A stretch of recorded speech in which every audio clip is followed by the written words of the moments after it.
Hi everyone, welcome back to my channel Learn English with Josh. Today we will learn about daily use English sentences. I hope these sentences are very helpful for you to speak in English. If you are new to this channel, please like and subscribe. Let's start. అది నేను చేసిన తప్పు. అది నేను చేసిన తప్పు. It was my own fault. It was my own fault అని అంటాం. See the next one. అతడు మమ్మల్ని అప్పుడప్పుడు కలుస్తూ ఉంటాడు. అతడు మమ్మల్ని అప్పుడప్పుడు కలుస్తూ ఉంటాడు. ఇంగ్లీష్‌లో ఈ విధంగా చెప్పాలి. He has been visiting us off and on. He has been visiting us off and on. అప్పుడప్పుడు ఆఫ్ అండ్ ఆన్ అని అంటాం. See the next one. ఆమె ఈ మొబైల్‌ని 2017 నుండి ఉపయోగిస్తూ ఉన్నది. ఆమె ఈ మొబైల్‌ని 2017 నుండి ఉపయోగిస్తూ ఉన్నది. ఇంగ్లీష్‌లో she has been using this mobile since 2017.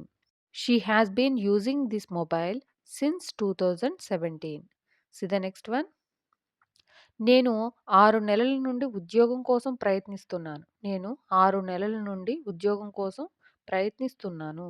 ఇంగ్లీష్‌లో I have been trying to get a job for 6 months. I have been trying to get a job for 6 months.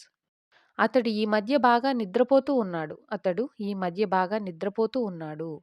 He has been sleeping well recently.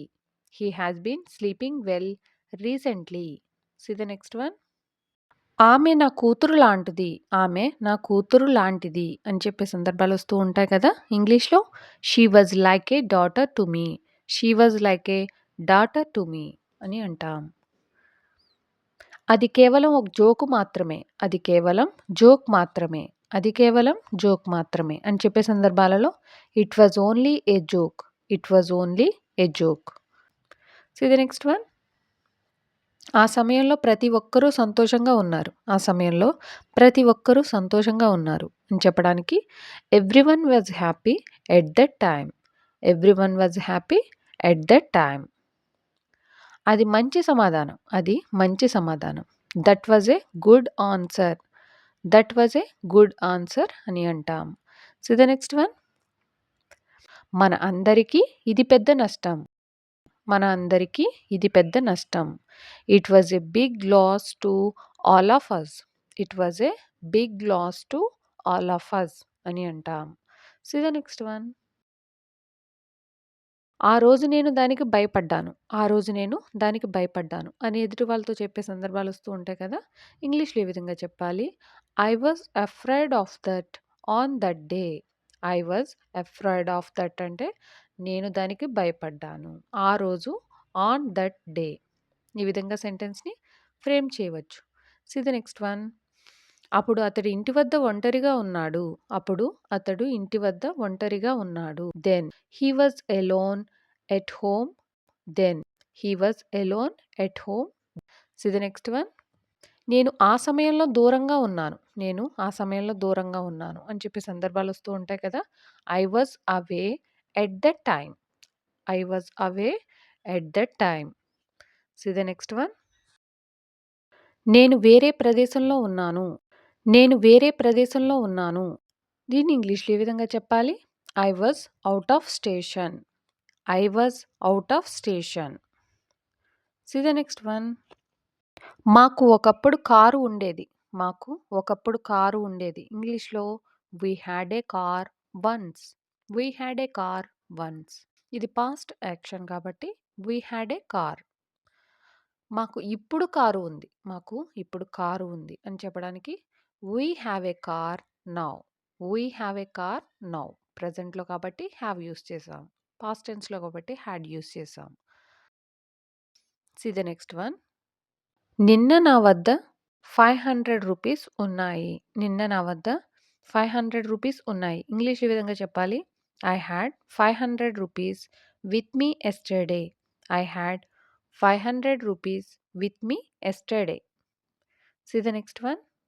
2 ఏళ్ల క్రితం మాకు వ్యాపారంలో మంచి లాభం వచ్చింది. 2 ఏళ్ల క్రితం మాకు వ్యాపారంలో మంచి లాభం వచ్చింది. ఇంగ్లీష్‌లో we had good profits in the business 2 years ago. We had good profits in the business 2 years ago. See the next one. గత నెలలో నాకు అలాంటి అనుభవమే ఎదురైంది. గత నెలలో నాకు అలాంటి అనుభవమే ఎదురైంది. ఇంగ్లీష్‌లో I had a similar experience last month. I had a similar experience last month. See the next one. నేను చేశాను. నేను చేశాను. I did it. I did it. నేను అంతా బాగా చేశాను. నేను అంతా బాగా చేశాను. I did everything well. I did everything well. తనకు చెప్పినట్లు రాజు చేశాడు. తనకు చెప్పినట్లు రాజు చేశాడు. ఇంగ్లీష్‌లో Raju did as he was told. Raju did as he was told. Raju did అంటే రాజు చేశాడు. తనకు చెప్పినట్లు as he was told. See the next one. నేను దాన్ని మళ్ళీ కావాలని చేశాను.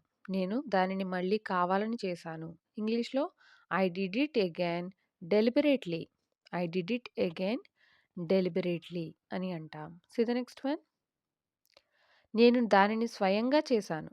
నేను దానిని స్వయంగా చేశాను. I did it on my own. I did it on my own. నా వంతు పని నేను చేశాను. నా వంతు పని నేను చేశానని చెప్పడానికి I did my share of work. I did my share of work. అతడు ఆ పనిని చక్కగా చేశాడు. అతడు ఆ పనిని చక్కగా చేశాడు. He did the job perfectly. He did the job perfectly. ఏదైనా చేశాము అని చెప్పడానికి he did, she did he విధంగా సెంటెన్సెస్‌ని చెప్పవచ్చు. See the next one. నేను ఆమె ధైర్యాన్ని అభినందించాను. నేను ఆమె ధైర్యాన్ని అభినందించాను. I admired her for her courage. I admired her for her courage. Admired అంటే అభినందించడం. ఫర్ హెర్ కరేజ్ ఆమె ధైర్యాన్ని. See the next one. నాది తప్పు అని నేను ఒప్పుకున్నాను. నాది తప్పు అని నేను ఒప్పుకున్నాను అని చెప్పడానికి I admitted I was wrong. I admitted I was wrong. I admitted అంటే నేను ఒప్పుకున్నాను. నాది తప్పు అని. I was wrong. ఈ విధంగా సెంటెన్సెస్‌ని చెప్పవచ్చు. See the next one. అతడు వ్యతిరేకంగా జవాబిచ్చాడు. అతడు వ్యతిరేకంగా జవాబిచ్చాడు. He answered negatively. He answered negatively. అతడు జవాబిచ్చాడు. He answered. వ్యతిరేకంగా నెగెటివ్‌లీ. ఈ విధంగా సెంటెన్సెస్‌ని ఫ్రేమ్ చేయవచ్చు. See the next one. నేను వెళ్ళిన తర్వాత నీవు వచ్చావు. నేను వెళ్ళిన తర్వాత నువ్వు వచ్చావు. You arrived after I left. You arrived after I left. After I left అంటే నేను వెళ్ళిన తర్వాత. నువ్వు వచ్చావు. You arrived. See the next one. నేను సాఫ్ట్‌వేర్ ఇంజినీర్ జాబ్ కోసం అప్లై చేశాను. నేను సాఫ్ట్‌వేర్ ఇంజినీర్ జాబ్ కోసం అప్లై చేశాను. ఇంగ్లీష్‌లో ఈ విధంగా చెప్పాలి. I applied for the job as a software engineer. I applied for the job as a software engineer. ఈ విధంగా సెంటెన్స్‌ని ఫ్రేమ్ చేయవచ్చు. See the next one.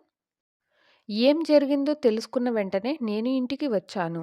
ఏం జరిగిందో తెలుసుకున్న వెంటనే నేను ఇంటికి వచ్చాను. ఇంగ్లీష్‌లో I came home as soon as I heard what happened. I came home as soon as I heard what happened. I came home అంటే నేను ఇంటికి వచ్చాను. ఏం జరిగిందో తెలుసుకున్న వెంటనే as soon as I heard what happened. ఈ విధంగా సెంటెన్సెస్‌ని ఫ్రేమ్ చేయవచ్చు. See the next one. అతడు కొంచెం సాయం కోరి వచ్చాడు. అతడు కొంచెం సాయం కోరి వచ్చాడు. He came only to get some help. He came only to get some help. See the next one. నీకు బాగాలేదని నాకు తెలిసింది. నీకు బాగాలేదని నాకు తెలిసింది అని చెప్పే సందర్భాలు వస్తూ ఉంటాయి కదా! ఇంగ్లీష్‌లో I came to know you are not well. I came to know you are not well. నిన్ను చూడడానికి ఎవరో వచ్చారు. నిన్ను చూడడానికి ఎవరో వచ్చారు. Somebody came to see you. Somebody came to see you. Somebody came అంటే ఎవరో వచ్చారు. టు సీ యూ నిన్ను చూడడానికి. See the next one. నేను నీ సహాయం కోసం వచ్చాను. నేను నీ సహాయం కోసం వచ్చాను. ఇంగ్లీష్‌లో I came to request a favour of you. I came to request a favour of you. నేను నీకు థాంక్స్ చెప్పడానికి వచ్చాను. నేను నీకు థాంక్స్ చెప్పడానికి వచ్చాను. ఇంగ్లీష్‌లో I came to thank you. I came to thank you. Thank you for watching. Please like and subscribe. Learn English with Josh.